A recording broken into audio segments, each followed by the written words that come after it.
Why should laymen read the scriptures? Isn't that the job of pastors and priests?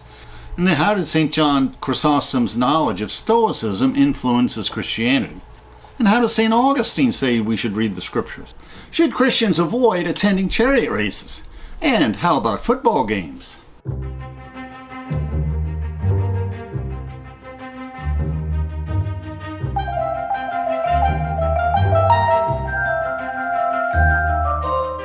Please, we welcome interesting questions in the comments. Let us learn and reflect together. At the end of our talk, we'll discuss the sources used for this video. Please feel free to follow along in the PowerPoint script we uploaded to SlideShare, which includes illustrations. Our sister blog includes footnotes, and both include our Amazon book links. In his sermons on the parable of Lazarus and the rich man, St John Chrysostom also reflects on why the scriptures are more beneficial for laymen to ponder than for the clergy, and whether Christians should attend the chariot races, and discusses other parables and biblical narratives.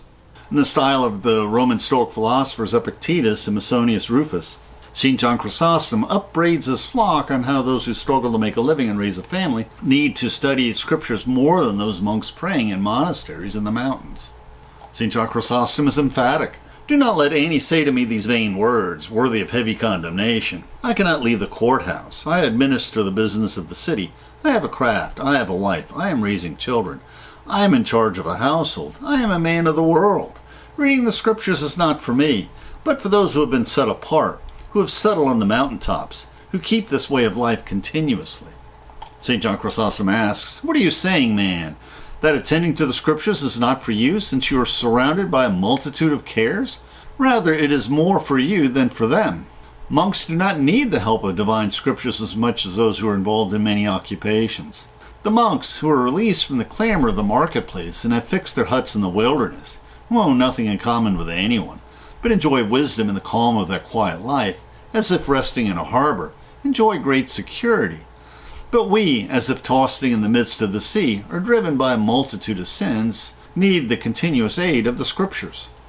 St John Climacus, who wrote the monastic manual, the Ladder of Divine Ascent, likewise has wise words of wisdom for laymen seeking to live a godly life in the world. St John Climacus teaches us who are laymen. "Some men living carelessly in the world have asked me, 'We have wives and are beset with social cares, and how can we lead the solitary life?' And I replied to them, 'Do all the good that you can. Do not speak evil of anyone. Do not steal from anyone. Do not lie to anyone. Do not be arrogant to anyone. Do not hate anyone. Do not be absent from the divine services. Be compassionate to the needy. Do not offend anyone. Do not wreck another man's domestic happiness. And be content with what your own wives can give you. If you behave in this way, you will not be far from the kingdom of heaven." St. John Chrysostom observes, "The monks rest far from the battle, and so they do not receive many wounds. But you stand continuously in the front rank, and you receive continual blows. So you need more remedies. Your wife provokes you. For example, your son grieves you. Your servant angers you. Your enemy plots against you. Your friend envies you. Your neighbor curses you. Your fellow soldier trips you up. Often a lawsuit threatens you. Poverty troubles you. Loss of your property gives you grief. Prosperity puffs you up. Misfortune depresses you, and many causes and compulsions to discouragement and grief, to conceit and desperation surround us on all sides, and a multitude of missiles falls from everywhere. Therefore, we have a continuous need for the full armor of the scriptures. And we are reminded by passages like this how life was so much more difficult for the ancient citizens of Constantinople than it is today for Americans. The prominent references to military combat underline the reality that you constantly feared external attack. And the mighty multiple thick walls of Constantinople withstood periodic sieges for centuries. Slaves and servants assumed the role of minimum wage employees today and were often part of the household. Without the relatively recent retirement plans of Social Security, the fear of poverty was ever pervasive.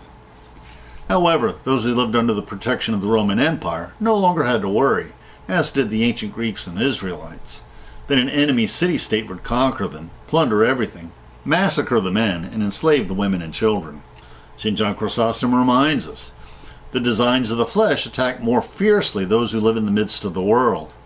A handsome face and splendid body strikes us in the eyes. A shameful phrase piercing our ears troubles our mind. The effeminate song weakens the tension of our soul. And St John Chrysostom asks us, why am I saying this? That which often seems the slightest of all the attacks, the scent of perfume falling from courtesans as they pass somewhere nearby, has captured and taken us away as prisoners by a mere accident. There are many things like these which besiege our souls. We need the divine medicines to heal the wounds which we have received and to protect us from future temptations. We must thoroughly quench the darts of the devil and beat them off by the continually reading of the divine scriptures. When he was asked, how do you help by preaching, St. John Chrysostom responded, I help if anyone hears me. I do my duty. He who sows, sows. The sower went out to sow. Some seeds fell beside the road, some on the rocks, some among thorns, but some on good soil. 3 parts perished, and 1 was saved. And he continues, if not everyone listens, half will listen. If not a third, if not a third, a tenth. If even one from the crowd listens, let him hear.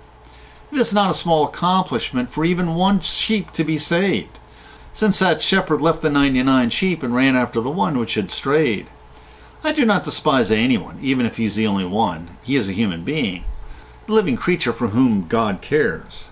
And here St. John Chrysostom is upbraiding Empress Eudoxia for her questionable behavior. Although the Byzantine Empire was a Christian empire, the emperors had absolute power, and she exiled our dear saint, and St. John Chrysostom passed away soon after. St. John Chrysostom asks, did you not hear that the Lord conversed with the Samaritan woman? He did not despise her because she was a Samaritan, but because she had a soul he cared for her.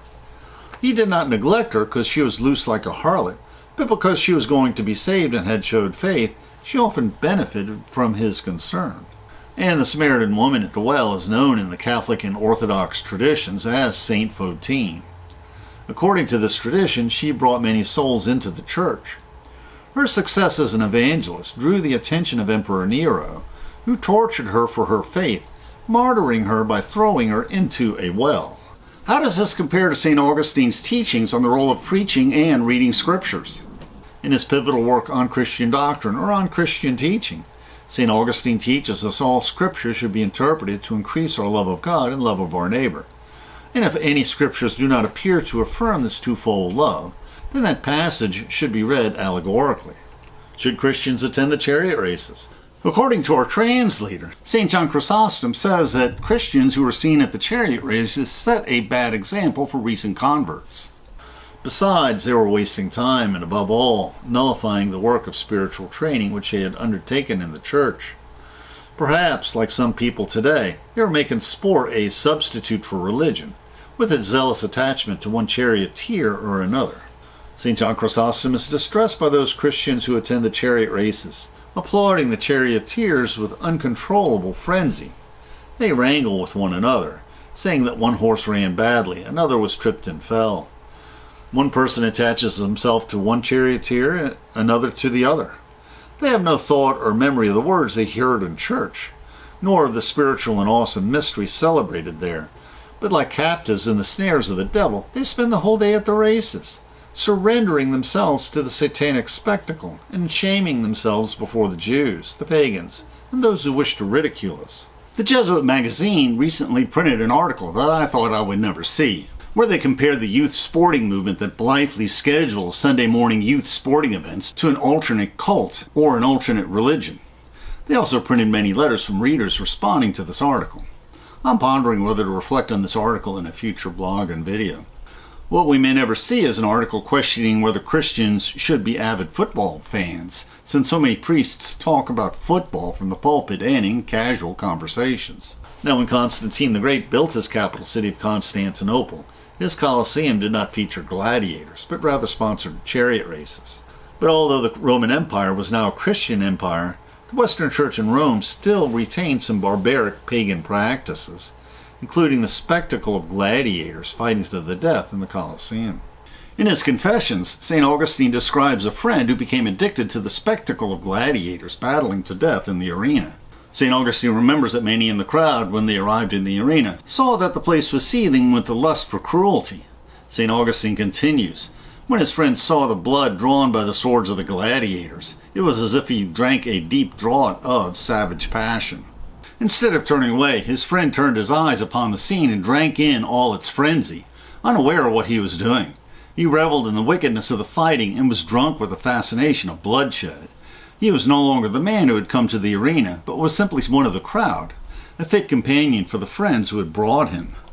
Is this comparable to us watching horror movies with gratuitous violence, or awful movies, such as the Texas Chainsaw Massacre or the Freddy Krueger Halloween movies?